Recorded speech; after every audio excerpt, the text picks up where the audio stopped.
விவசாயிகள் பயன்பெறுகின்ற விதமாக மேட்டூர் கிழக்கு கரை வாய்க்கால், ஈரோடு மாவட்டம் மேற்கு கரை வாய்க்காலில் தண்ணீர் திறக்கப்படும்.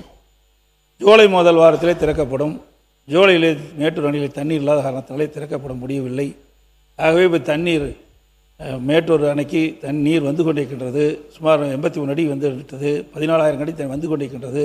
ஆகவே நீர்வளத்துறை அமைச்சர் அவர்கள் மேட்டூர் கிழக்கு கரை வாய்க்கால், மேற்கு கரை வாய்க்கால் பாசனத்திற்காக தண்ணீர் திறக்கப்படுமா? அப்படி திறக்கப்பட முடியாத ஒரு சூழ்நிலை ஏற்பட்டால் ஒவ்வொரு ஆண்டும் குடித நீருக்காக 15 நாள் திறக்கப்படும். வறட்சியான காலத்தில் அதை தண்ணீர் திறப்பதற்குண்டான நடவடிக்கை மேற்கொள்ளப்பட வேண்டும்.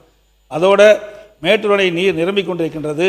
அணைக்கு தண்ணீர் அதிகமாக வந்து கொண்டிருக்கின்றது. டெல்டா மாவட்ட விவசாயிகள் சம்பா சாகுபடி செய்ய தயாராகி கொண்டிருக்கின்றார்கள். ஆகவே டெல்டா மாவட்ட விவசாயிகள் சம்பா சாகுபடி செய்ய மேட்டூர் அணையிலிருந்து தண்ணீர் திறக்கப்படுமா? அப்படி திறக்கப்படுவதால் 15 நாளுக்கு முன்பாகவே அறிவிக்கப்பட்டால்தான் அவர்கள் நாற்றங்கால் விடுகின்ற பணி மேற்கொள்ள முடியும். மாண்புமிகு நீர்வளத்துறை அமைச்சர் இந்த 2 திட்டத்தை நிறைவேற்றுவதற்கு முன்வருவராக என்னை தங்கள் வாயிலாக அறிய விரும்புகிறேன். மாண்புமிகு உறுப்பினர் ஏ. வவேல் அவர்.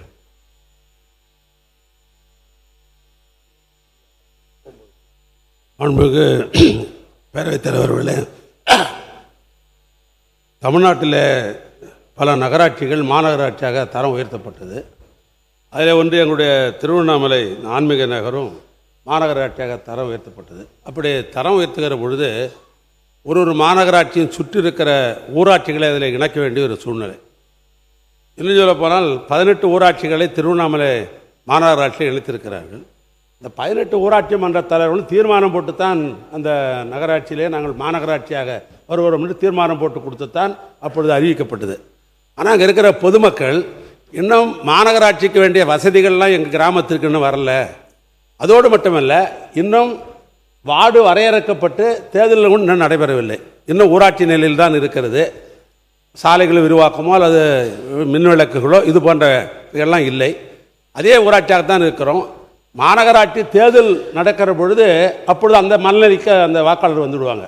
ஆனால் இப்போ என்ன மக்கள் கேட்கிறாருன்னா, ஏற்கனவே ஊராட்சிகளுக்கெல்லாம் அந்த 125 நாள் வேலைவாய்ப்பு இருக்கிறதே, அந்த 125 நாள் வேலைவாய்ப்பு மாநகராட்சி தேர்தல் வருகிற வரை எங்களுக்கு வழங்க வேண்டும் என்று பொதுமக்கள் கேட்கிறார்கள்.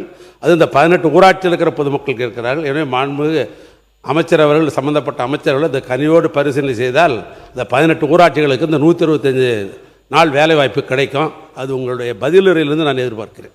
உறுப்பினர் தளவாய் சுந்தரம்.